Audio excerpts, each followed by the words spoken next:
My name is Susanna McGowan. I'm based here at Georgetown University. I'm the Director of Curriculum Transformation Initiatives, and I'll be guiding you through this introductory session, as well as introducing our Provocation speaker of the day. One of the things that you don't get to see in the Virtual Institute is the back of my laptop.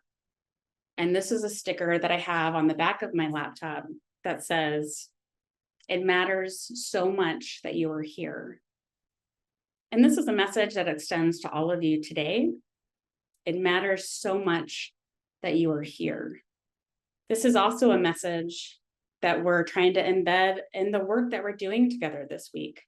We want our students to know that it matters so much that they are at our institution and they matter. And the work that we're doing this week is for them. It also connects to today's Provocation speaker, Dr. Darnell Cole. Darnell Cole is a professor in education and education psychology at the University of Southern California in the Rossier School of Education. He is the co-director for the Center for Education, Identity, and Social Justice with Shafiqa Ahmadi, with whom he co-edited a book in 2020 called Islamophobia in Higher Education, Combating Discrimination and Creating Understanding. This past year, he was a Fulbright Distinguished Visiting Scholar at the University of Technology, Sydney in Australia. In addition, his scholarship in peer-reviewed journals represents an expansive range of topics, from understanding the experiences of racially diverse students, to college transition programs, to equitable engagement, to supporting Black women in STEM, to the role of academic validation and developing feelings of mattering among students in our first year experiences and beyond. This idea of academic validation is another way to say that our roles as faculty members at our institutions and as staff matter more than what we teach or the programs that we develop, but how we develop relationships with and among our students. Darnell Cole, it matters so much you're here today with us, and I'll pass the microphone over to you. So good morning, everyone. Can you hear me? Wonderful. So good morning and good afternoon, depending on where you are in the world.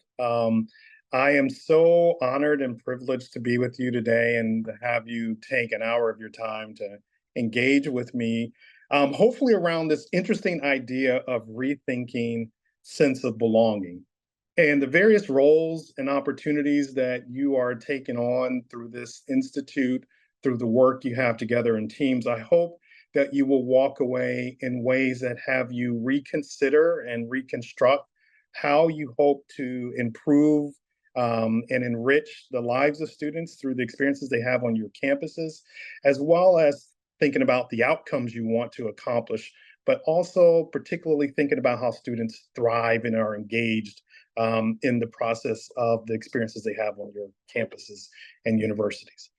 So with that, can you go to the first slide? So I want to tell you a little bit, start out with a little bit of story about Sarah. And in your mind's eye, you can imagine anyone, to be this particular student. So Sarah, I'll start out like this. I love the way these stories start. Once upon a time, in a quiet town, there lived a teenager named Sarah. She came from a modest background, and her parents worked, really long hours to make ends meet. And as Sarah entered high school, she often felt overwhelmed and really pressured around the academics that she was trying to take on, the extracurricular activities, and the critical looming question of what her future might hold. Despite the determination she brought to bear on it, Sarah still struggled with her studies and balancing all of the kinds of engagements that she might take on.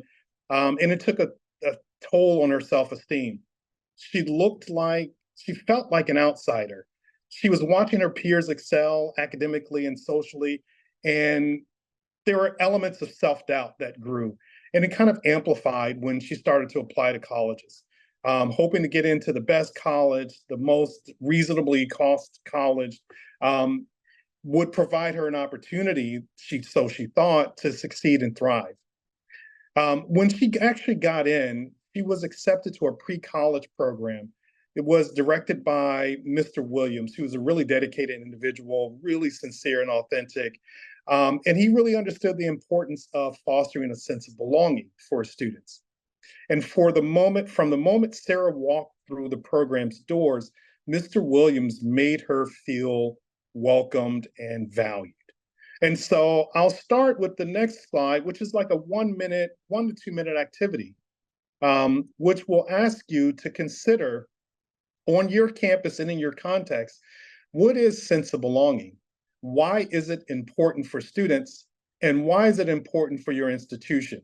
I know you could probably write paragraphs on this, but I want you just to dive in the chat and maybe, try to see if you could put it in a sentence or a phrase or even one word if you're able to do that. What is sense of belonging?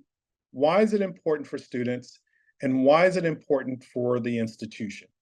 If you can do that in chat, take a minute or two. I'd love to get your thoughts. Feeling heard, important. Feeling like you're understood and valued.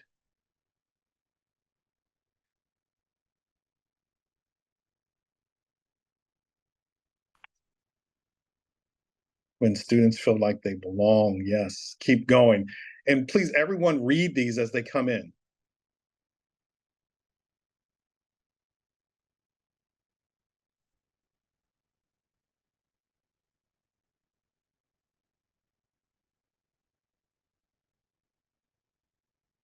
Excellent. Belonging can be transformative. Being respected. No belonging, no retention. I'd love that. Oh, fantastic. I can't even keep up. Keep it going.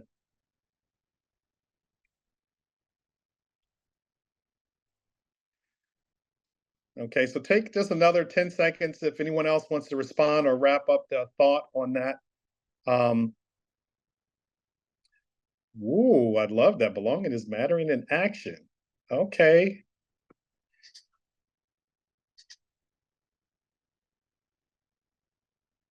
Fantastic. So I want you to think about not only what you wrote, but I want you to think about what other people wrote as they began to kind of describe and talk about as succinctly as they possibly could in a chat. What is sense of belonging? Why is it important for students? And why is it important for the institution? Next slide, please. So let me take a minute to talk about, many of you might have already read, and if you haven't, certainly fine. There are a lot of resources available, but one of the popular books, I think now in this second edition as of 2019, was by Terrell Strayhorn, who had a really useful definition around sense of belonging. And what he argued as a kind of a definitional frame is that students perceived social support on campus, a feeling or sensation of connectedness, and the experiences of mattering or feeling cared about, not cared for, but cared about, accepted, respected, valued by, and important to the campus community. It's a very robust definition of sense of belonging, and it really gives a really important charge as we think about kind of framing sense of belonging. But there's an important historical backdrop to this definition. Can you go to the next slide? The backdrop, as many of you might have remembered studying Maslow's hierarchy of needs, we recognize that belonging, love and belonging sits within the framework of his five kind of tiered paradigm, where psychological needs and safety needs are met first before you can accomplish and really take on sense of belonging, before you get to esteem and self-actualization. And I want to remind us that when we're thinking about engaging sense of belonging, particularly with this kind of framing, that students' psychological and safety needs are important necessary barometers, necessary needs that often have to be fulfilled, at least successfully, if not sufficiently, if not successfully, to accomplish and get at a place of belonging. What also is an important part of the definition is Anat also talked about perceived social cohesion, a sense of personal involvement in a social system. So when students arrive to campus, they are now becoming part of an important social system where the psychological and safety needs have to be met in order really to get at a level of belonging. And this is an important backdrop to the definitions of what we hope to accomplish. So we're thinking about constructing, facilitating, and fostering constructs of belonging. It's important to keep psychological needs and safety needs are as an important foundational framework. And then helping students figure out the extent to which how they might fit and see themselves involved in a social system. Next slide, please. So let me see if I can answer the questions I posed to you. I just did what is sense of belonging, but let me take a minute to talk about what is the impact of belonging on students.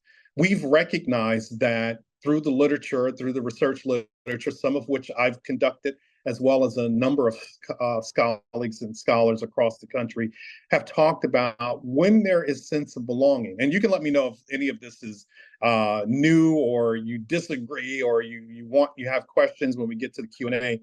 But we've recognized that when students feel like they belong, they have higher levels of attendance. And it could be attendance to a variety of different things, activities, being present, increased engagement and participation, enhanced academic performance, although that is a tricky kind of outcome. But we often see that when students feel like they belong, they have enhanced academic performance. They also can see contributions of a positive mental health and well-being when students feel like they belong, and they have improved social skills. All of the things that we say we want to have accomplished when students arrive to our campuses, when they engage and thrive within our campus views, and as they think about the next steps in their lives, we want students to experience and have these things as an impact of belonging. Now, let me see if I can answer the third question, which is, what is the impact of sense of belonging on your college or university? And I think many of us realize this intimately and directly. And many of us, why we think about and tackle sense of belonging is because we know these things matter to our campus lives and our campus values. Positive educational environment, increased retention, as someone mentioned in the chat, graduation rates as a result, improved academic performance, student satisfaction. Although you can argue about whether student satisfaction is a useful barometer, but it does often produce that. As a result, it also helps students, grapple and have a higher enhanced social and emotional well-being in the campus, facilitates and constructs that. And the last one, I know it matters in the time of high economic pressures, having a very engaged alumni, not just for their ability to donate resources, but to provide support to graduates and provide networks to career opportunities and life goals. So doing that well can have an impact not only on students, but on the institution. Next slide. But what's missing? So let me tell you a little story about Frank. I and several colleagues won this wonderful grant opportunity to study a number of live and learning communities in Nebraska. And we were out doing, there's a really, really large project. And this live and learning community provides scholarships to all the students who are accepted. And it was across 3 campuses. And we went to kind of do some field work to get a sense before we started. And we all knew that sense of belonging was something we wanted to kind of assess the extent to which students felt like they belonged. And so we were at this one campus that was really far out in, I grew up in the South, and we would call these places the boonies. And what it really meant was that it was kind of a little more rural, a little more farm oriented, sparsely populated, but it was one of the thriving campuses that we went to. And so while we were there, we were meeting, doing some focus group conversations with students who were part of the Live and Learning community. And I met this student, and we'll call him Frank as a pseudonym. Frank said, and he was from the big city in Nebraska. I know if you're not from Nebraska, it does have some really big cities in Nebraska. And he was from Omaha. And so he was like, I'm out here and, I've been here for a little while and I'm part of this Live and Learning community. I have wonderful administrators. I don't always feel like I belong here, but I know that I matter. And when he said that to me, to our team in that moment, we realized that there might be something more to mattering that's distinct and unique and separate from belonging. Clearly an overlap, but something more unique because he identified, I don't feel like I belong, but I know that I matter. And that to us felt like the something missing. We can now put another piece to the puzzle that we were looking at the entire time, but we just didn't see its impact until Frank told us that. And so we started to dive a little deeper. Can you go to the next slide? And so when we took a look at Strayhorn's definition, and we recognized what was subsumed under the definition of sense of belonging was not only connectedness, but mattering as a construct, feeling valued, respected. And we figured that, we should examine this. We should, really try to unearth the extent to which sense of belonging and mattering overlap, but also how are they distinct in ways that might inform practice, might inform policy, might inform the ways in which we foster belonging, but also reconsider belonging in the face of mattering. And so we begin to do that. Next slide. So if you studied higher education, student affairs, literature, or if you read a lot of work on theory, you might remember Nancy Schlossberg's model of marginality and mattering. It's a very, very powerful developmental framework. The work is very successful, but it's a little old now. It's from the 1989. It's not old for me, but for some, it could be old, old work. But we revived that work and we recognized that Nancy Schlossberg's work, when we talk about marginality and mattering, most of us as scholars, practitioners, student affairs professionals, faculty who operate within post-secondary institutions recognize marginality fairly well, meaning that we understand that not fitting in can have a negative effect on students.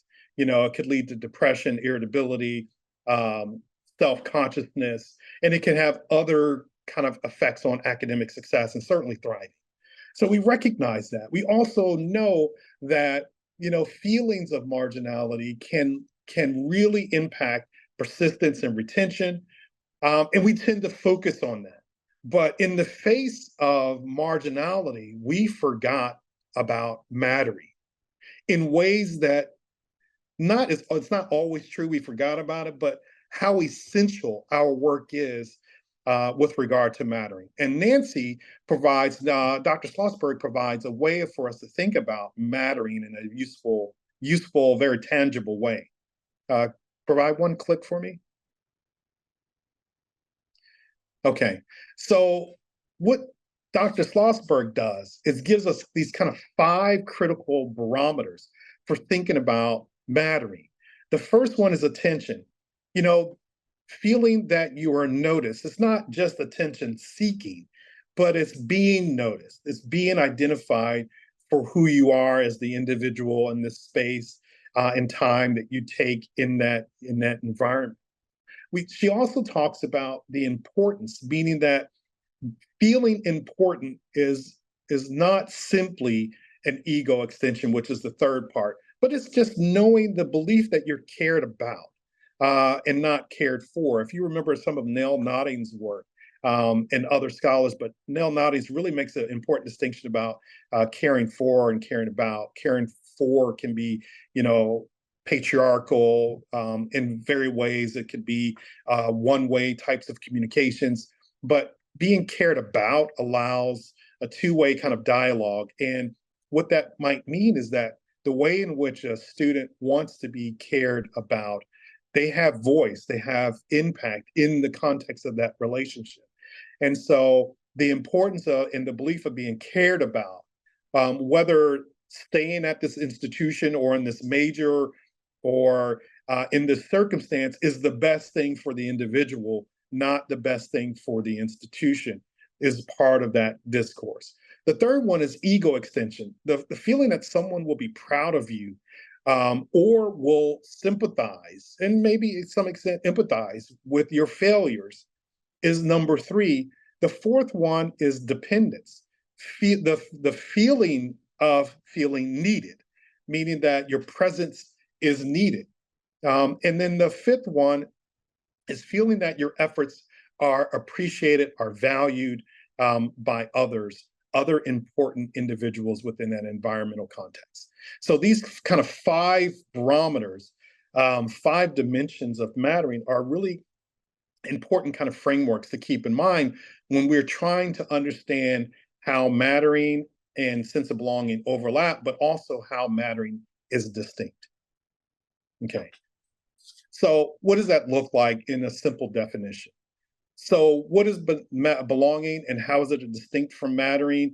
I think this might get us a little closer, and I have a few more slides that I think helps that conversation.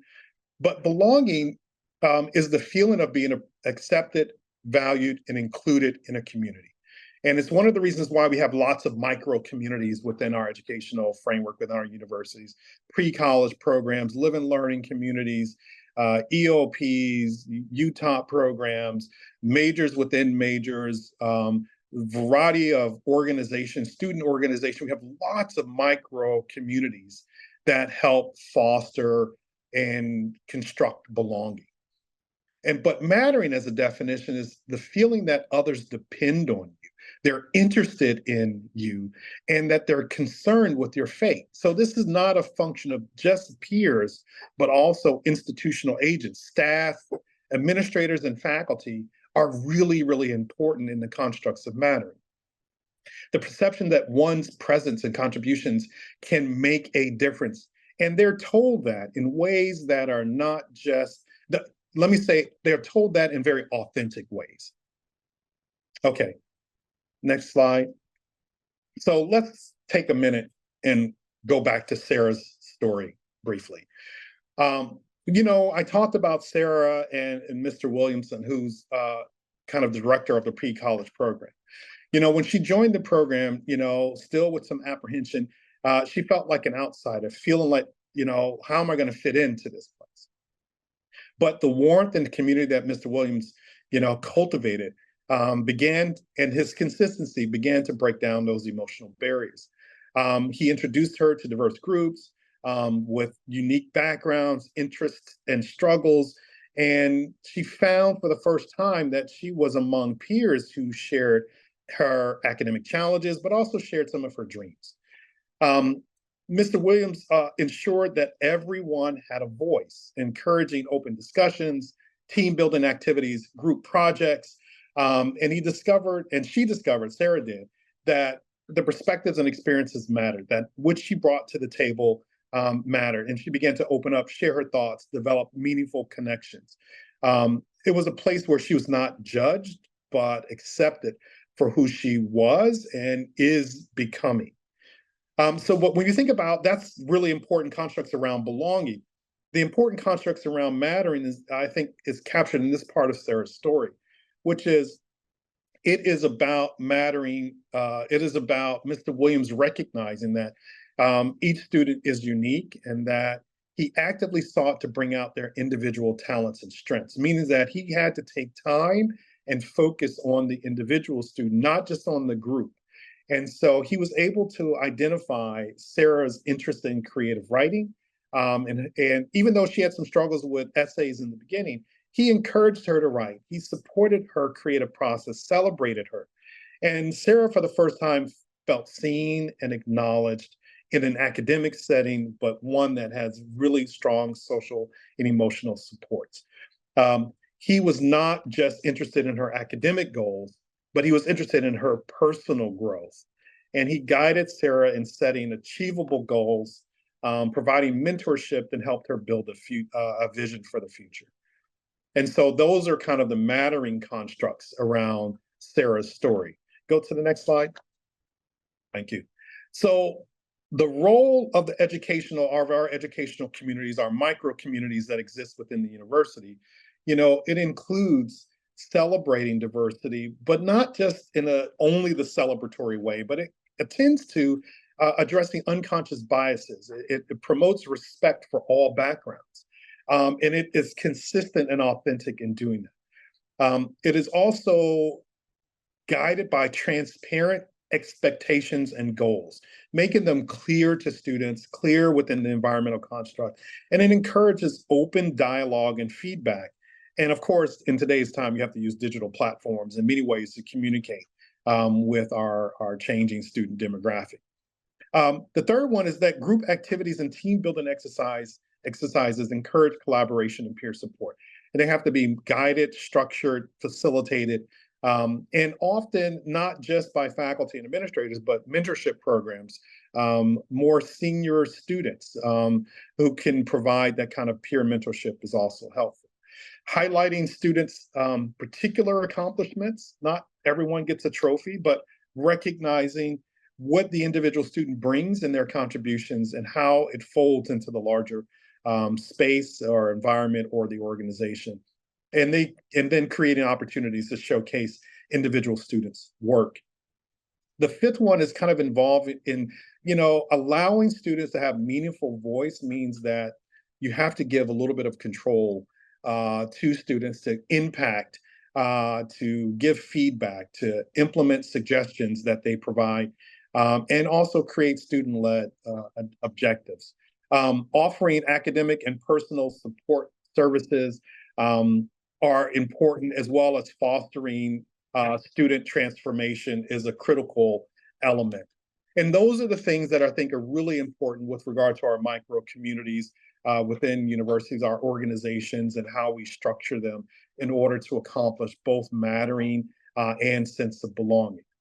So the next slide is, what can you do and what should you know? The first row, I think, is really important. What can you do? You can cultivate peer social interactions in ways that really focus on belonging. But when you begin to cultivate those interactions that are more academic in nature, we also move from belonging to also attend to mattering, because validation occurs, value, importance of place and presence, and the extent to which they have voice also comes into play. The second one is value and validation of students' academic and personal growth are critical, not just to belonging, but it's very critical to matter. And then creating safe and brave. I know we've heard these terms a lot, and there are lots of critiques around them, but you have to create boundaries for how to engage in difficult conversations and processes for doing that. That creates a safe, but it also allows, one to be courageous in engaging in difficult conversations with their peers about important social issues that plague their everyday existence, whether they see themselves participating in it or not, but it creates a meaningful discourse. And that's really important for not only belonging and mattering, but it's also important for validation, if we go back to Rendon's theory of validation. The bottom three are things we should know that administrators and faculty can impact sense of mattering, based on some of the research I've done. Administrators in particular have an impact on belonging, in large part because they facilitate those and they construct those environments, they create those micro communities, and they're often our guides within that space. And so they have more of an impact also on belonging than many of our faculty. Staff impact mattering too. I love it. Absolutely.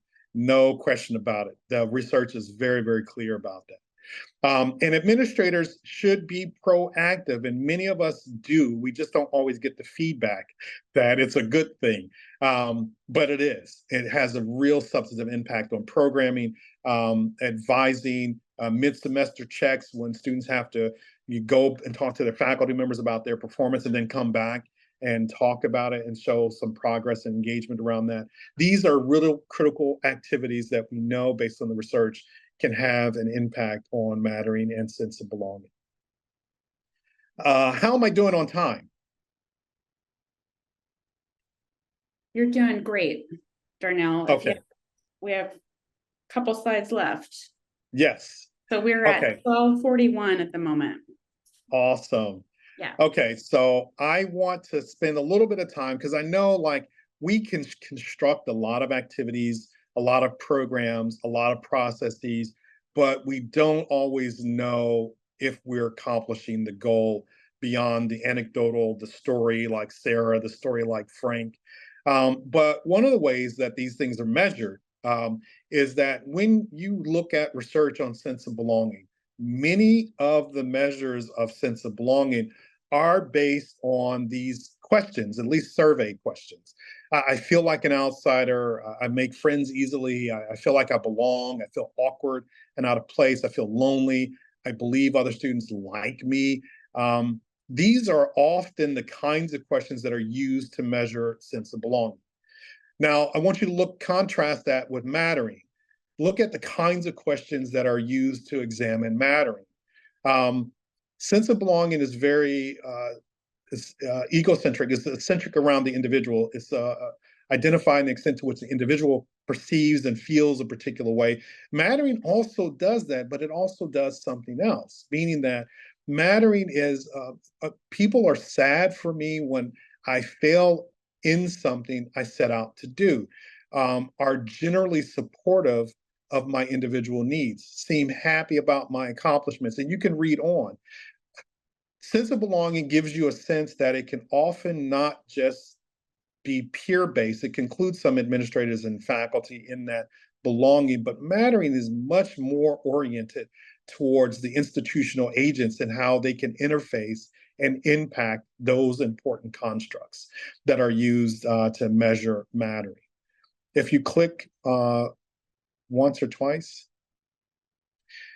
the kinds of question that you might get at in a more qualitative way when we think about sense of belonging is, can you talk a little bit about how you feel being at this school and interacting with your peers, interacting with faculty, interacting with staff and administrators, thinking about your classes and your labs. These are different, more qualitative approaches you could use to assess sense of belonging.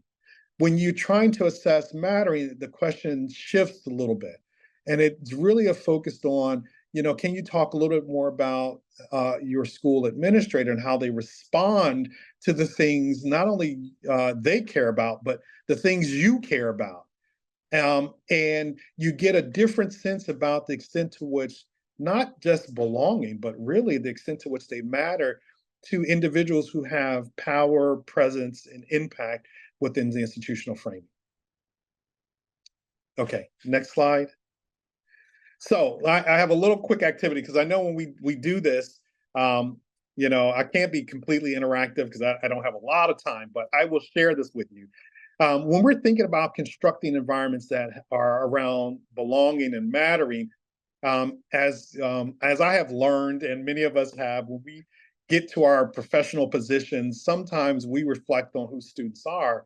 We often reflect on our experiences as a student, which is great. I mean, you want to be empathetic, you want to have good levels of empathy and sympathy, and so your experiences can inform that sometimes. But we often forget who students are today. All right, so let's try this. All right, so Beloit College has this mindset list they've been doing for a number of years. Many of you might know it.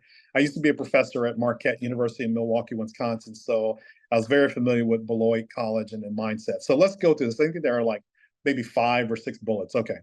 All right, so you read the first one. The first bullet is, when should they should, meaning that students should keep their eyes out, because at that point, Justin Bieber and Dakota Fanning might have been at freshman orientation. Number two, this is the mindset list for the class of 2016.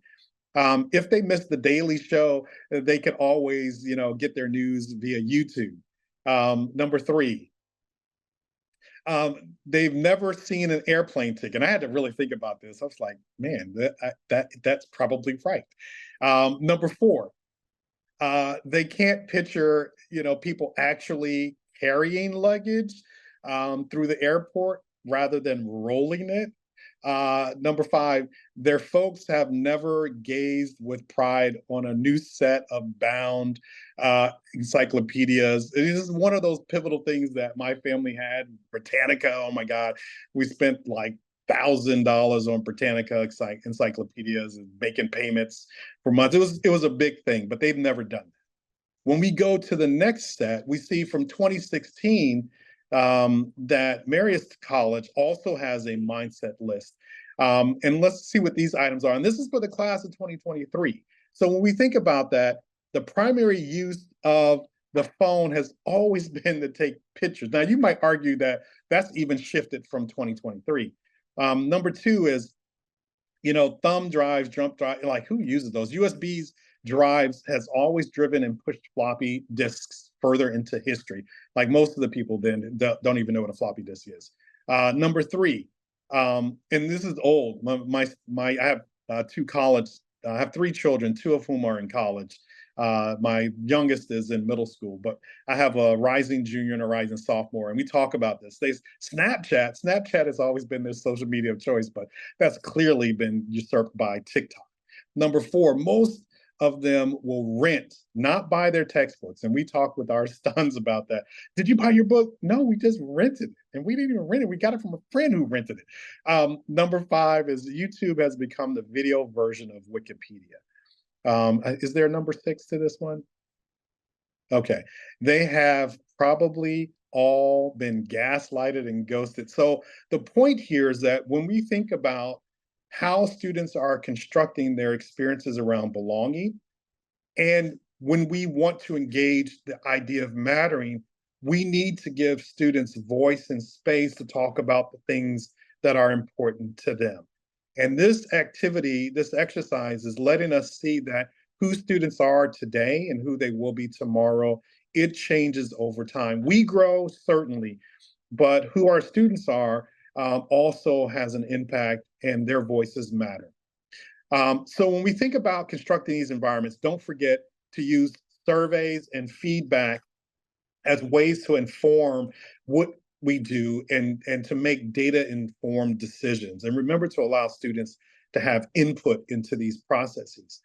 We want to be able to track students and monitor academic progress and monitor their retention rates, but also think about the way in which they thrive, how they define their thriving, and how you can help foster and facilitate that. And then look for trends that indicate movements in belonging and mattering. Number three is that, we have to lead by example. We have to demonstrate commitment to students' well-being. And that takes it takes time, and it relies on us to be selfless sometimes and to give voice and power and differential concern to students in ways that matter for them uniquely. The last one is professional development. Doing these kind of seminars, you are already accomplishing number four with great strides. And in conclusion, there are a couple of key things I think we want to highlight. Sarah's story is an informative story for many of us, and it reflects the stories that many of us have and who our students are and who they're becoming. You have to do both, meaning that you have to cultivate belonging and mattering. You just can't focus on one. And your program, the things you're constructing can be a place for transformation, not just for students, but for the administrators, staff, and faculty who are involved in that. You have to survey and track students. You have to be data driven, and data is important to doing that. Times change students, and we also change. and being thoughtful about that process and relying on professional development helped us do that. And again, prioritize the data, professional development, and leading by example in your everyday practice. So thank you for your time and consideration. The power you have to impact long-lasting change in our young learners and our more adult learners, and even in our senior learners in these environments can be profound and impactful. And let us commit to sharing both and a goal of fostering belonging and facilitating and fostering mattering across our programs. Thank you so much for your time, consideration, and I'd love to take any questions you might have at this point. Wonderful. Thank you so much. Applause, round of Thank applause. you. Yes, thank you. Did it on a phone. And Did it on a so impressive. Thank you so much, Dr. Thank you. Cole. Please add any questions you might have in chat. Some of the I just want to share one thought I had when you were discussing mattering and thinking about attention and feeling important and the ego extension of pride and sympathy and empathy. Yeah. It sounded as important components for humanizing our environments and culture and our institutional cultures. Absolutely. Which I'm seeing as a trend across some of the workshops. If I can just echo that, and maybe as I do, someone can read some of the questions in the chat as they come up. I want to just push on that a little bit. We recognize that today's students, perhaps because we're more informed, we're more in tune, and we recognize the mental health and well-being challenges that we all are facing in the post kind of lockdown phases of our existence. And so this opportunity can't be lost on what we are designing to do within our educational environments. And we have to take that seriously. So humanizing elements is a very important kind of framework to think about. And sense of belonging and mattering are two things we talk about now, but there's other work on validation and validating students' experiences by Rendon and others who I think are also critical components to humanizing our educational spaces in ways that are both individual and group oriented. Absolutely. I love that some of your work is grounded in Laura Rendon's work of validation. We have a question from Andrea Bonior here at Georgetown on, she asks, I wonder with the differences between mattering and belonging, if either of those constructs is more associated with helping relieve loneliness and or anxiety, which of course are at epidemic levels in our students. Absolutely. I mean, I haven't done the analytic analysis. What we were trying to test out, does one precede the other, meaning does mattering precede sense of belonging or sense of belonging precede mattering? And I'll say the jury's still out on that. Our analysis in the paper by Swanson and I tried to tackle some of that in our thinking. But I'll say this, I'll say that when students are feeling lonely and awkward and not fitting in, the administrators and faculty for sure can help students know that they matter. They may not always be able to, particularly faculty, may not always be able to construct and foster spaces where they feel like they belong, but they can. They can do it in their classrooms. Administrators tend to have more latitude outside of the classroom and can construct spaces where they can create opportunities for belonging. But empathy, caring about are critical dimensions in moving that conversation along, not just professional counseling, which I highly advocate for everyone all the time, not just students. And so I want to put that out there on the table. But in addition to that, your role as an administrator or staff or faculty can be really, really critical to fostering mattering, which is a very important and connected to belonging. So I'll say that. Great, thank you. We have a question from ISU that I think is asking, what happens if you have an environment where people value, respect, care, but yet maybe students still don't belong within those environments? Yeah. What would What do I you, recommend?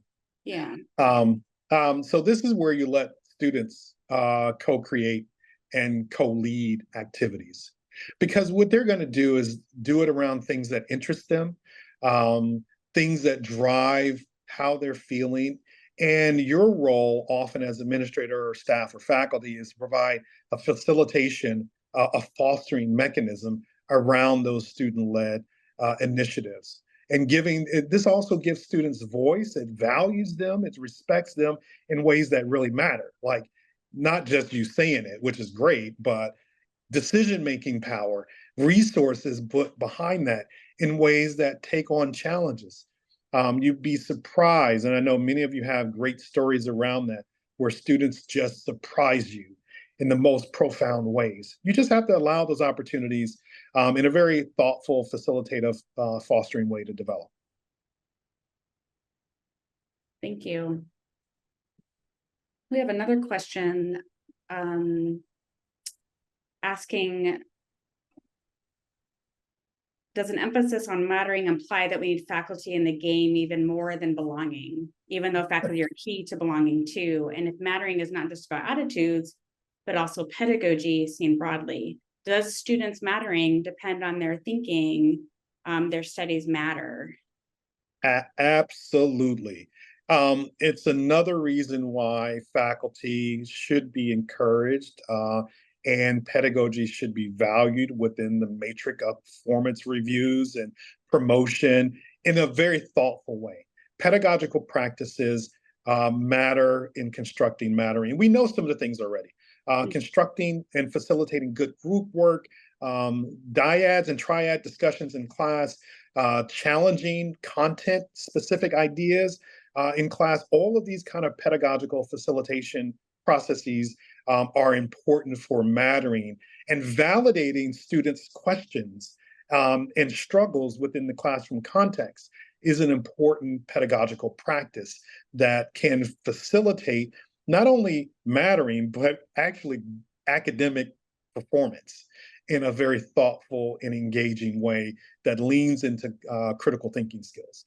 So Mhm. I'll leave it there. I could do another Okay. talk on that one. And connected to that, there's a question around professional development. Do you have an opportunity to provide some of this expertise and input in how professional development for faculty and staff are designed?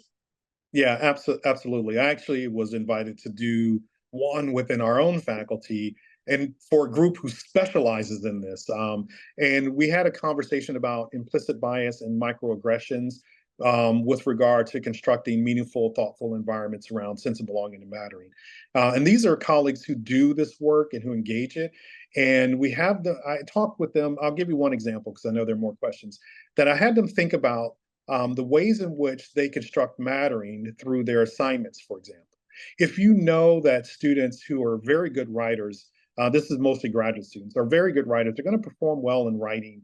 And students who speak in class, who do that often, are probably better at that than some other students. But if you want to facilitate mattering, that students matter, then think about designing assignments that allow students who don't write well to have other performance indicators, and students who don't speak always in class to have other processes for allowing their voice to be heard within the classroom context. Not only is great pedagogical practice and getting that academic engagement and eventually performance, but it's also wonderful for creating a context where individual students know that they matter within the context of your classroom structure when it matters for grading, when it matters for the assignments. So that's just one quick example. Okay, thank you. One last question from Kilcarney Theater. I don't know if you can see, Darnell, on your screen. There's a question from a theater of engaged faculty and staff. What is your Hi, question? can you hear me okay? Oh, I can, yeah. Yes. I bet. Okay. So my question was centering these concepts of mattering and belonging, and we've rightfully focused on like how faculty and staff can impact this with students, but also what are our thoughts, opinions, and like kind of possibly initiatives and tools for promoting faculty and staff belonging and mattering, promoting those feelings so they can then in turn help students in the same way? Yeah, I get that question a lot, and I get it often in the hallways after sessions. It's like, how do we do this amongst faculty and staff and administrators in particular? Well, I often have a couple of ideas in a short way, but I have a longer set of answers that I can provide post conversation here. The first thing that comes to mind is you have to create a culture and opportunity to have an ongoing discourse around belonging and mattering. You have to have policies and practices in particular that institute mattering mechanisms around one's well-being, mental health, professional performance in ways that matter for the individual. These are kind of growth indicators. And then you have to allow faculty and give them space with regard to their service opportunities and their major mechanisms, either around research or teaching, to create clusters of community around either challenging discourses that they're having or great successes. And you create communities around that to create other ways of belonging, not just the administrative tasks that have to get done for X, Y, and Z, but communities of celebration and value are really strategic mechanisms for creating moments of belonging. And by doing that, faculty and staff know that they matter because those things are happening. And they're resourced with time and they're resourced with the ability for those things to show up in performance reviews and evaluations that have meaningful impact, not the nebulous service that you do 100% of your time and then it means nothing in those evaluations. It's really counted and done well within the scope of your professional practice. I have more to talk about with that. That's another session, but Yeah. a very meaningful one. Yeah, definitely. And again, shout out to Penn State Harrisburg for the question in the Yeah. theater, one of our critical partners and home of Roderick Lee. So thank you so much again. I hope we can do this again. Dr. Cole, please return to the Opportunity Institute.